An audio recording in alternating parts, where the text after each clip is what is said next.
brothers and sisters, sisters who want to be brothers and vice versa. It's that time of the day you've all been waiting for. Can Jesus see my weed? Is my EBT here? No, you dumbass. It's the Moment of Reason with your host, Big B. Kale. Hey, what's happening, folks? This is Big B. Kale here with another weekend edition of the Moment of Reason. I was enjoying this beautiful day, but I gotta show you this particular news story, which was given to me by my main man Briscoe out of Northeast DC.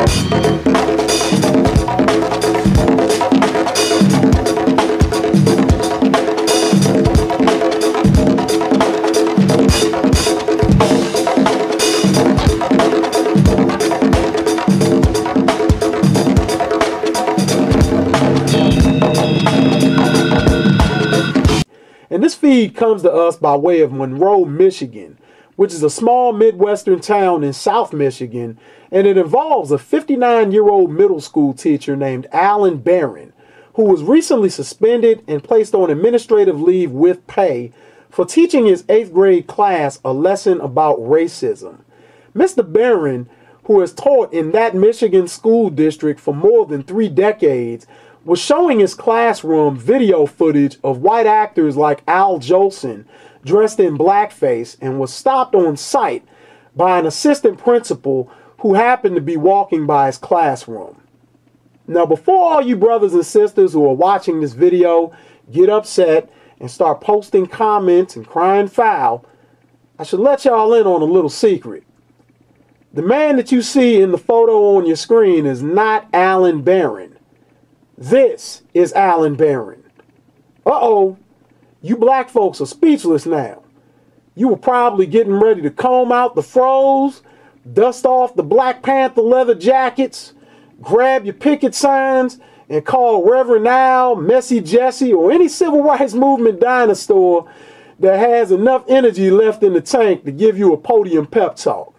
And I wouldn't be surprised at all if the assistant principal who stopped this man from teaching those students and placed him on immediate administrative leave was a much younger liberal. You know the type that you black folks love.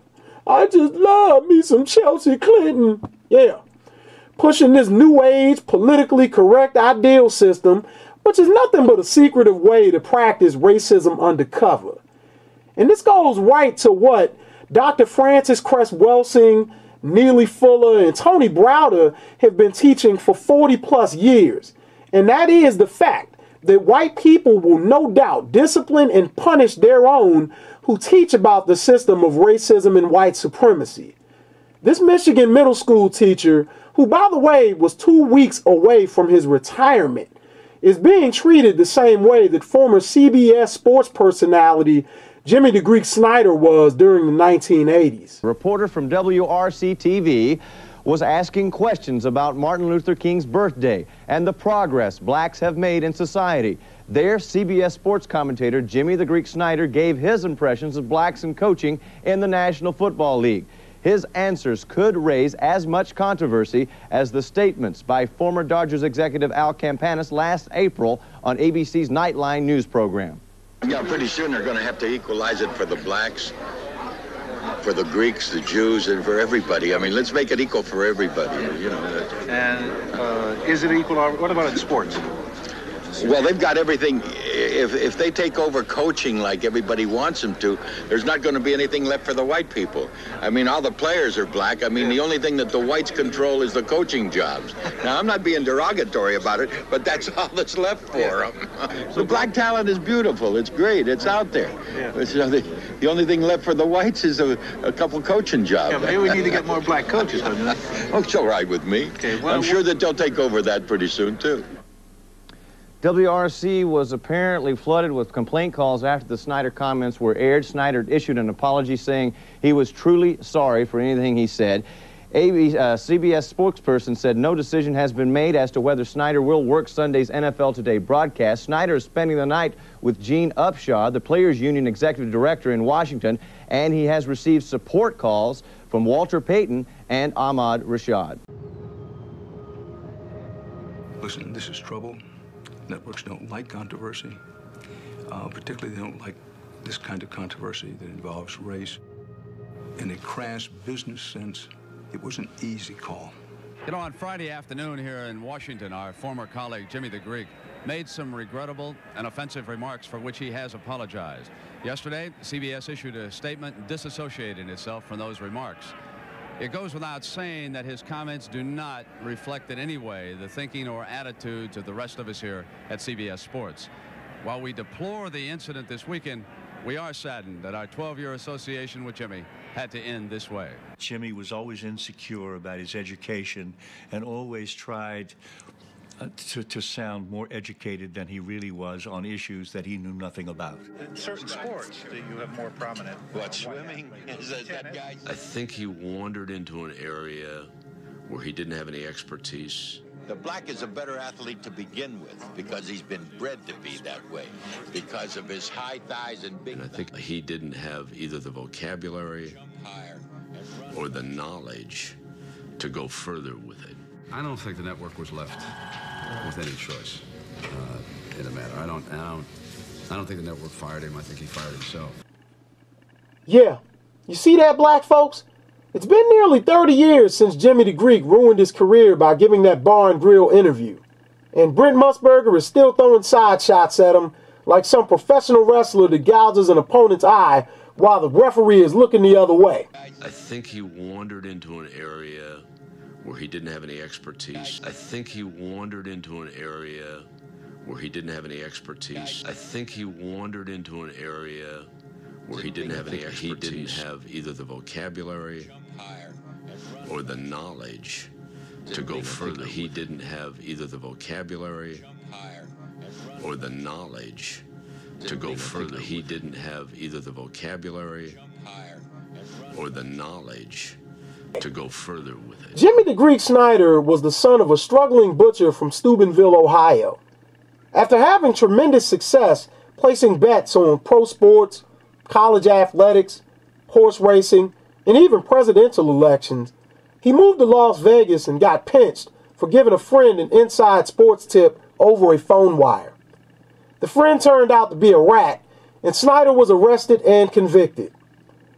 After becoming a felon and realizing that he would have detectives following his every move from casino chairs to phone booths, Snyder got very creative and invented the modern sports handicap market that we all see today.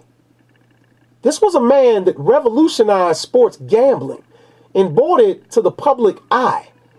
He created the first nationally syndicated oddsmakers newspaper column, taking him from chump change to complimentary bottles of champagne.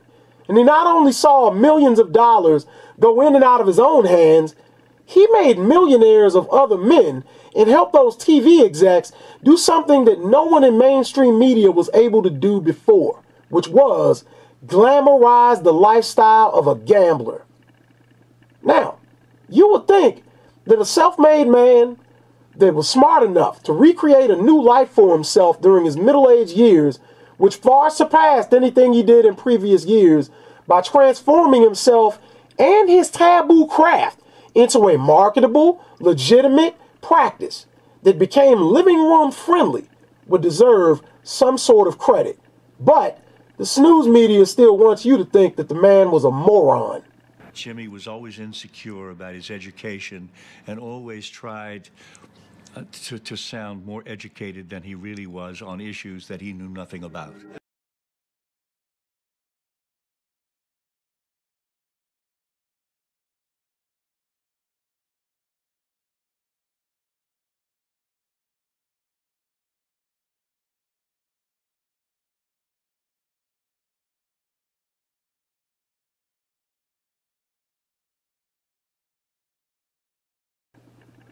And you fell for the trap, black folks, because when Dan Rather read that CBS cue card and briskly announced that it occurred on In Washington today, the local NBC television station interviewed people about the state of race relations on this Martin Luther King's birthday. In Washington today, the local NBC television station interviewed people about the state of race relations on this Martin Luther King's birthday. In Washington today, the local NBC television station interviewed people about the state of race relations on this Martin Luther King's birthday. A reporter from WRC-TV was asking questions about Martin Luther King's birthday. A reporter from WRC-TV was asking questions about Martin Luther King's birthday. A reporter from WRC-TV was asking questions about Martin Luther King's birthday.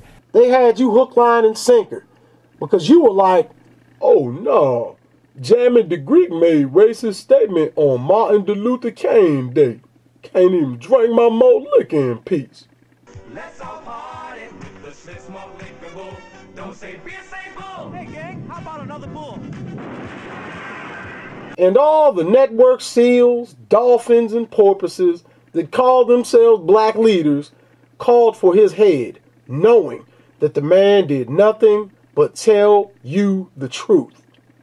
And this is exactly why this teacher in Monroe, Michigan has been suspended just 2 weeks before his retirement.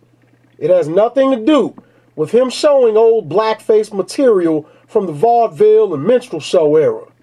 He did something which white people do not tolerate by teaching their worldly competitors the first basic fundamental and principle of racism, which help you break the code of white supremacy, and that is the strategic tactic of media warfare. Because before you resort to physical combat with another human, you must first dehumanize their image.